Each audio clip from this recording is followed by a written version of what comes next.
Penyanyi disabilitas Putri Aryani hanya memperoleh juara 4 di America's Got Talent. Putri Aryani yang gagal mendapatkan predikat juara America's Got Talent tampaknya berhasil menyita perhatian publik internasional. Bahkan tak sedikit masyarakat internasional yang protes dengan Putri Aryani yang tak keluar menjadi juara America's Got Talent 2023. Kekecewaan masyarakat dituliskan melalui kolom komentar di akun Instagram @AGT yang menampilkan momen pengumuman pemenang ajang pencarian bakat tersebut.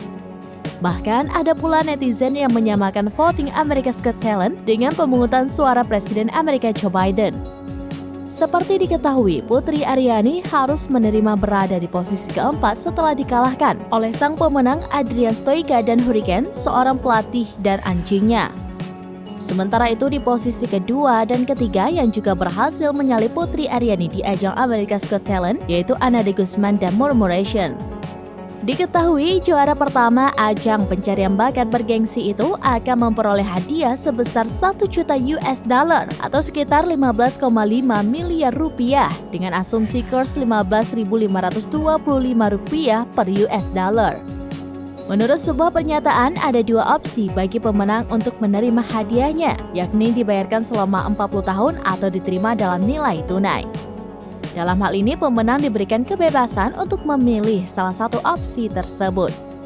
Jika pemenang memilih dibayarkan selama 40 tahun, maka America's Got Talent akan memberikan uang 25.000 rupiah US dollar atau sekitar 388,1 juta rupiah per tahun. Sedangkan jika pemenang memilih hadiah tunai yang dibayarkan sekaligus, mereka akan mendapatkan 300.000 US dollar sebelum pajak atau sekitar 4,6 miliar rupiah dengan kurs saat ini. Karena mendapat juara 4, hadiah yang dibawa pulang oleh Putri Aryani tidak akan sebanyak juara pertama dan ketiga.